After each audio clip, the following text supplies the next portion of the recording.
नमस्कार, आप हमारे इस चैनल पर आपका स्वागत है। मैं आचार्य डॉक्टर विक्रमादित्य आपके साथ हूं और ज्योतिष विज्ञान के लिए गोचर के दृष्टिकोण से क्या कुछ परिवर्तन के योग हैं वो आपके समक्ष हम बताने वाले हैं। शनि, एक पुरानी कहावत है, शनि को मनाएं सदा सुख पाए।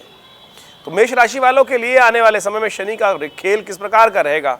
अभी 17 जनवरी को शनि बदले और कुंभ राशि में आए, लेकिन साथ साथ अब 30 जनवरी को शनि होने वाले हैं अस्त और 5 मार्च तक अस्त रहेंगे। जब कोई भी ग्रह सूर्य से 12 डिग्री के आसपास आ जाता है तो वो ग्रह अस्त हो जाता है। अस्त होने का अर्थ है कि सूर्य के प्रभाव में उत्पन्न होकर जब सूर्य में आकाश में उत्पन्न होते हैं तो उनके आसपास कुछ और दिखाई नहीं देता। रात को आपको सितारे दिखाई देते हैं, तो इसको सीधी तरह समझ लें कि प्रभावहीन हो जाते हैं बाकी सब ग्रह सूर्य के सन्निकट आकर।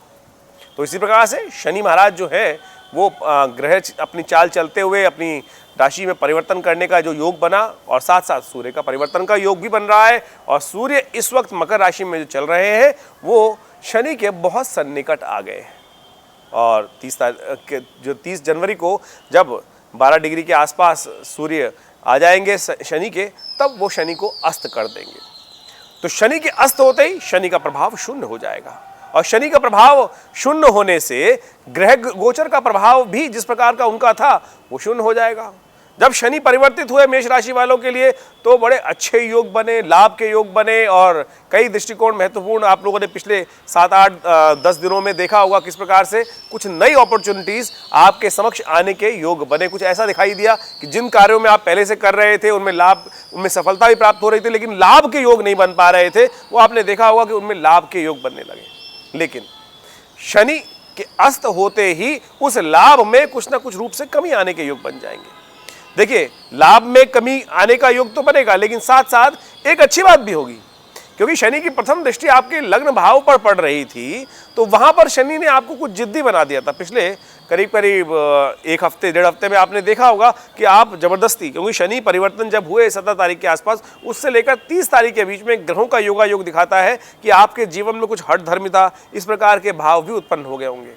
तो ऐसे में आपके लिए वहां कुछ शनि अच्छा प्रभाव उत्पन्न कर देगा। वहीं बुद्धि के दृष्टिकोण से भी जब शनि अस्त होंगे तो बुद्धि पर जड़ता जितनी आ रही थी वो भी अच्छा प्रभाव उत्पन्न कर सकते हैं। तो ओवरऑल कुछ अच्छा कुछ खराब इस प्रकार का योग बनता दिखाई दे रहा है। तो उसके लिए आपको अपने जीवन में कुछ परिवर्तन लाने का प्रयास करना चाहिए। लाभ कैसे आपके जीवन में आपको पूरी तरह से हो। देखिए, शनि ने आपका लाभ का योग बनाया, लेकिन शनि हो गए अस्त।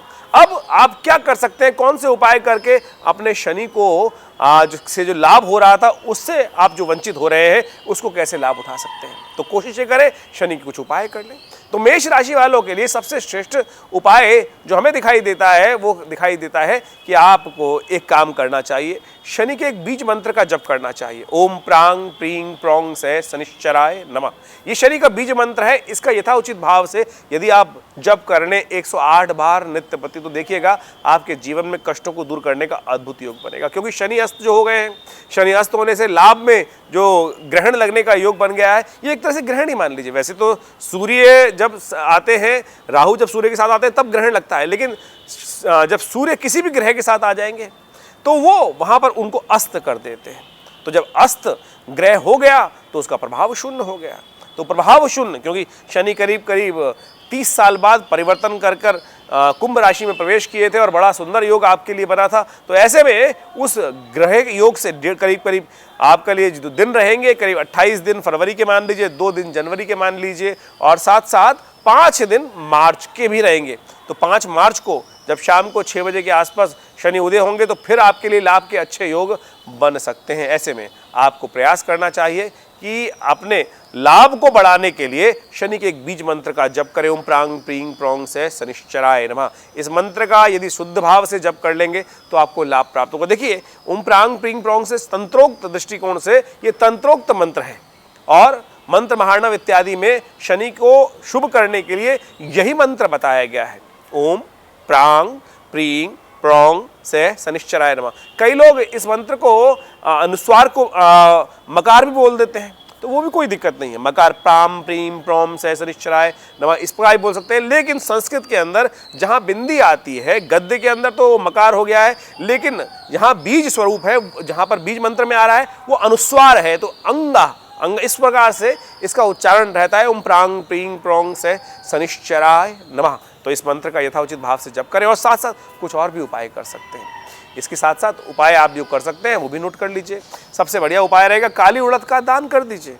काली उड़द का यदि दान करें तो वो भी अच्छा रहेगा। गौशाला में जाकर यदि आप वहाँ गौशाला के अंदर हरा चारा गाय को डाल देंगे तो ये भी गुड़ सबसे बढ़िया रहेगा।